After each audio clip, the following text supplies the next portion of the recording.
Magandang gabi po, mga kabikay. Welcome po sa ating Barangay Kapre. Ako po muli, si Boy Kapre. At isa na naman pong kwento na mula sa tunay na pangyayari ang ating ibabahagi. Pakinggan natin. Taong 1976 nang mangyari ang karanasan kong ito. Ako nga po pala, si Brando. At hindi ko itatangging na humaling ako sa isang babae na nagngangalang Helen. Na humaling ako sa unang pagkakakita pa lamang namin.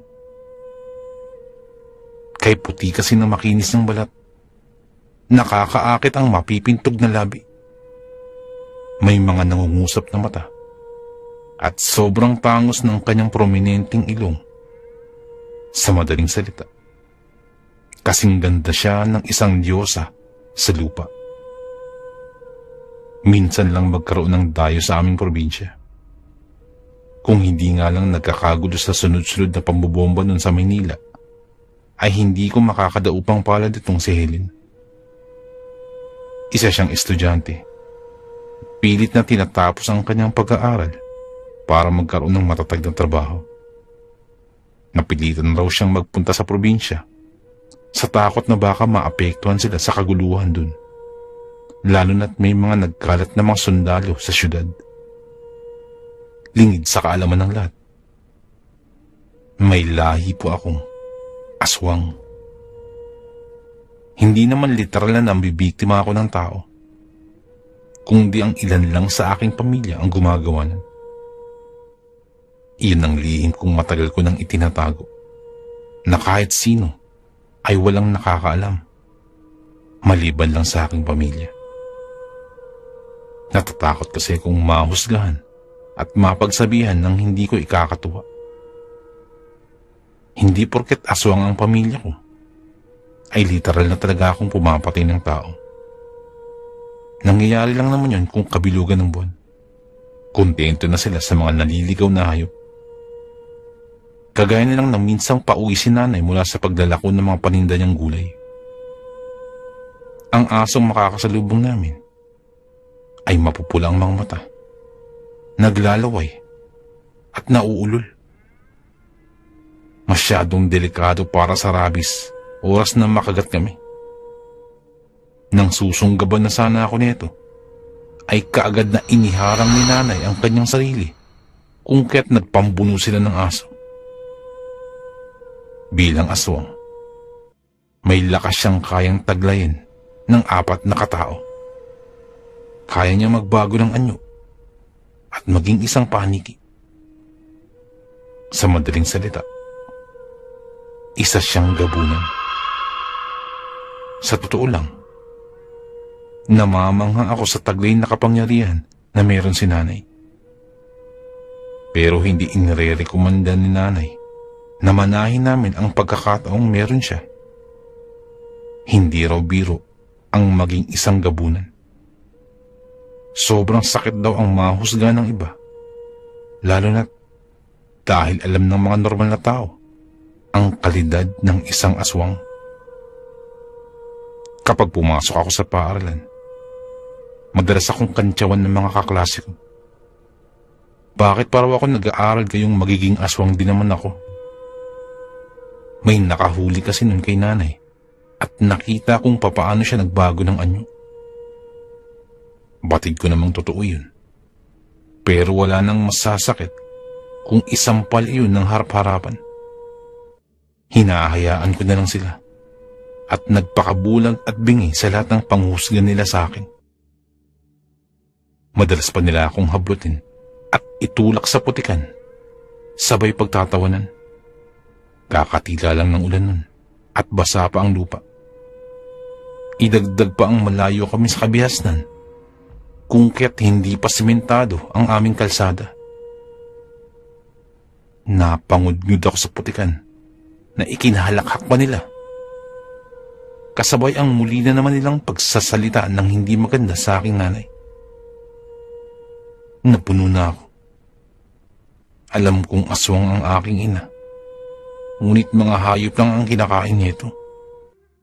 Dahil sa naramdaman kong galit, ay naikuyom ko ang aking mga palad at tumingala sa langit. Alam kong balang araw ay magbabayad sila sa lahat ng ginagawa nila, sa mga panghusga at pangungutya. Kahit madalas akong umuuwing may sugat o pasa sa mukha, ay masaya pa rin ako. Mabait si nanay at palagi akong ginagamot. Sabi niya, darating raw ang panahon na magsisisi ang lahat sa kanilang mga masasamang salita na ibinabato sa akin. Nang magbinata ako, hindi ko na tinapos pa ang aking pag-aaral. Nakontento na ako sa pag-aasikaso ng aming maliit na sakan para kapag namunga ito, ay may mailalako si inay sa bayan. Tuwing araw ng Sabado, ang takdang araw niya sa pagpunta sa bayan, at sa awa ng Diyos, ay palaging nauubos ang kanyang mga paninda. Isang araw, umuwi si nanay na may kasamang napakagandang babae. Siya si Helen. Nagkataong nais niya itong bumili ng gulay, pero dahil naubusan, ay nagpasa siyang ipagpabukas na lang sa paghatid ng gulay, ngunit tumanggi ang dalaga. Ang sabi niya ay pwede naman daw siyang sumama at kaya naman niyang dalhin ang pinamili pa uwi. Dito na kami nagkakilala ni Helen. Palangiti si Helen. Unang kita ko pa lang sa kanya, ay nabighani na ako sa kanya. Ang sabi ni nanay, taga Maynila raw si Helen at nagbabakasyon sa aming lugar. Binili ng dalaga ang lahat ng klaseng gulay na kaya niyang bilhin at saka nagpaalam na pauwi. Bilang isang maginoong binata, inalok ko siyang ihahatid sa kanila at pumayag naman siya. Hapon na din naman kasi at masyado ng delikado kung ang isang napakagandang babaeng kagaya niya ay maglalakad pang mag-isa pa uwi. Pumayag si nanay at ako na ang nagbitbit ng kanyang mga pinamili. Habang naglalakad ay nagkukwentuhan kami. Mahilig pala si Helen sa mga kwentong kababalagan. Marami siyang alam na kwento tungkol sa mga engkanto, multo, maligno, elemento, at maging sa mga aswang. Namangha pa ako dahil ang sabi niya ay marami daw uri ang mga aswang. May nakakalipad, may lumulundag, at may nawawala na lamang bigla na parabang walang anino. Nahinto lang kami sa pag-uusap nang makarating na kami sa bahay ng tiyahin niya. Pamangkin pala siya ni Aling Alma, ang kilalang parlorista sa aming bayan. Napalunok ako nang makitang kay bagsik na mukha nitong napatitig sa akin.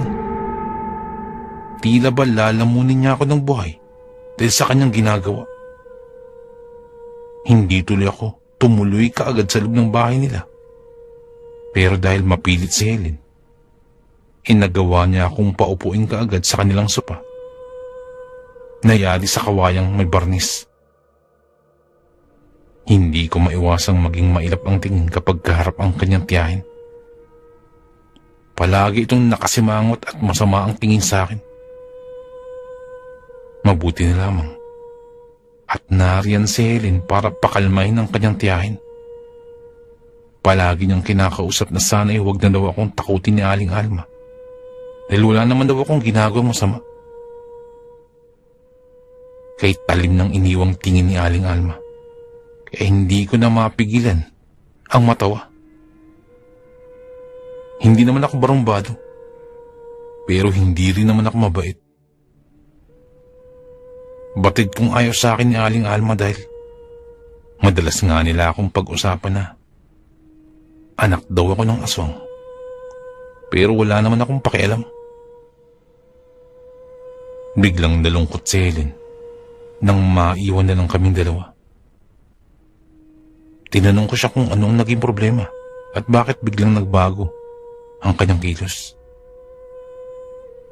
Pilit nang umiti ang dalaga sa akin at sa kanya sinabing nalulungkot daw siya dahil hinahanap-hanap daw niya ang kanyang mga magulang. Napag-alaman kong namatay pala ang kanyang mga magulang nang madamay ito sa kaguluhan sa Maynila. Nang makuha naman nila ang bangkay, ay hindi naman nila napaglamayan dahil muli itong ninakaw daw ng mga balbal at pinagpiestahan dahil sariwa pa ang lahat ng parte ng katawan nito. Ayon kay Helen, naglabasan daw kasi ang mga nasabing nilalang nung makita ng napakaraming patay at nahihirapan ang mga empleyado ng gobyerno na ligpitin ng mga ito. Hinaplos ko ang buhok niya saka natigilan. Magmula nang dumating siya, ay hindi na ako natatakot kahit pa man wala siyang nalalaman tungkol sa pagkakaroon ko ng lahing aswang. May binago sa akin si Helen. At pakiramdam ko, gusto ko na yata siya. Ngayon ay nagsisisi tuloy ako kung bakit hinayaan ko ang mga tao na kutsain na. Sa unang pagkakataon, kinasusuklaman ko ang pinagmulan kong lahi. Kung sana'y ordinaryong tao lang ang aking mga magulang, alam kong magkakasundo kami ng walang balakid. Nakita ko lang napapayang tumingin siya sa akin, sabay hingi ng pasensya. Hindi niya daw inaasahan na maaapektuhan ako sa nakikitang kalungkutan sa kanyang mga mata. Umiling ako at ninitaan siya. Hanggat maaari ay ayaw kong malungkot siya. Kung kaya't babawi ako. Hindi ko man maipagtapat sa kanya na may lahi kaming aswang, titiyakin kong hindi siya magsisisi na nakilala niya ako. Ang ginawa ko ay halos araw-araw ko siyang pinapasyalan. Palagi akong may dalang handog para sa kanya. Siniguro kong palagi siyang matutuwa. Dahil dito, palaging naghahanda ng masarap na pagkain sina Aling Alma. Sinisiguro nilang busog akong uuwi sa bahay namin. Natutuwa ako. At kahit papano, ay hindi na siya masungit sa akin. Marahil, palagi siyang pinagsasabihan ni Helen na wala naman akong masamang balak sa kanila kung kaya't hindi nila ako pwedeng pagsungitan. Minsan nga ikinakantsawan pa ako ni Aling Alma na ligawan ko na ang kanyang pamangkin. Mabait daw ito at masipag. At siguradong mabubuhay daw ako sa piling ni Helen. Hindi lang nila alam. Iba yung kilig ang aking nararamdaman. Palagi kong iniisip na paano kung isang araw maging kasintahan ko na si Helen. Sigurado akong magiging masaya kaming dalawa. Niligawan ko nga si Helen at ipinaliwanag ko kung gaano siya kahalaga. Nag-alay ng pangaharana, mga handog at kung ano-ano pa. Hindi nang tagal ay sinagot ako ni Helen at naging magkasintahan kami. Halo-halong naging reaksyon ng mga tao sa aming lugar. Kesyo ginayuma ko raw ang dalaga, ginamitan ng mahika, at kung ano-ano pang paninirang puri ang binabato nila laban sa akin. Wala naman akong magawa kundi ang mapayuko at malungkot sa akusasyon nila. Hindi naman yung mga totoo. At talagang nagmamahalan kami. Hindi ko na lang sila pinansin. Hanggang sa makapagpasya akong magpakasal na kami. Nag-ipon ako ng malaking halaga dahil nais kong ipamukha sa aking mga kababaryo na kahit ganito ako, meron akong ibubuga. Walang nasabi ang lahat ng aming mapanghusgang kapitbahay matapos ang kasal. Hindi sila makapaniwala na kaya kong gumastos ng ganun kalaki. Nagtayo kami ni Helen ng bahay sa gitna ng kagubatan. Dito namin nais na buuin ang kaming pamilya. Yun nga lamang, may napapansin akong kakaiba sa kanya. Madalas umalis ng gabi si Helen. Kapag tinatanong ko naman siya, ay ayaw niyang sumagot. Para siyang wala sa sarili. Naging madalas na rin siyang tulala at parang wala sa wisyo. Palaging galit. Mainit ang ulo. Dahil doon ay hindi na ako nakatiis at kinumpronta ko siya isang araw. Tinanong ko siya kung nagsawa na ba siya sa akin, kung may iba na ba siya. Kagaya ng mga nauna naming pagtatalo, ay wala akong napala. Hindi man lamang siya nagsasalita. Kaya isang gabi, minatyagan ko ang ginagawa niya. Sa kalagitnaan ng gabi, nakita ko siyang bumangon at tila wala na naman sa sariling isipan. Tulala si Helen at parang masaya lang kapag nakikita ang bilog na buwan. Kumabog ng malakas ang dibdib ko. Ganito ang nakikita kong nangyayari kay nanay nung maliit pa ako.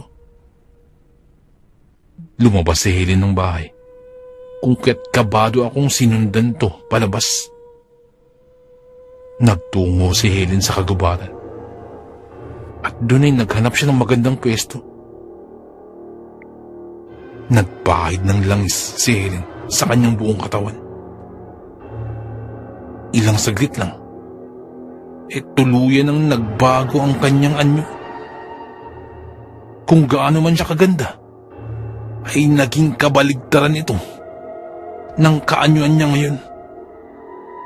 Wala akong maikukumpara sa taglay na kapangitan ng panlabas ng anyo. Siya ang tipong katatakutan ng kahit na sino. Nagpatuloy ako sa pagsunod sa kanya hanggang sa magpunta naman siya sa gawing bayan. Nagkubli siya sa dilim at animoy may hinihintay. Kaya ako naman ay abot-abot ang dasal na sana ay huwag niyang gagawin ang naglalaro sa aking isipan. Ayaw kong maging isa siyang kriminal. Mas lalong ayaw kong mabahiran ng dugo ang kanyang buong pagkatao. Pero nang may dumaan na isang trabahante sa gilid ng kalsada, ay wala na akong magawa kundi ang mapanganga na lamang matapos niyang hablutin ang nasabing lalaki at inatake. Kay bangis niyang pagmasdan habang sinusugatan ang kalamnan ng kawawa niyang biktima. Pakiramdam ko ay hindi na siya si Helen. Iba na siyang nilalang. Isa siyang babaeng may itinatagong lihim. Lalo na't nakita ko kung papaano yan nilantakan ang laman loob ng kawawang lalaki niya. Dahil sa sobrang takot at sobrang pagkaawa sa lalaki, napatulo ang aking luha at pilit na inayos ang sarili. Ngunit wala akong magawa. Kung kaya't nagpasya na lamang akong umuwi. Kung talagang halimaw na si Helen, ay wala na akong magagawa pa. Nang maikasal kami ay binago ko na ang takbo ng buhay ko. At wala akong tinanggap na ni isang bertud mula sa aking mga aswang na magulang. Dahil ayaw nilang mamuhay ako ng miserable. Ang totoo niyan ay naging kontra aswang na rin ako.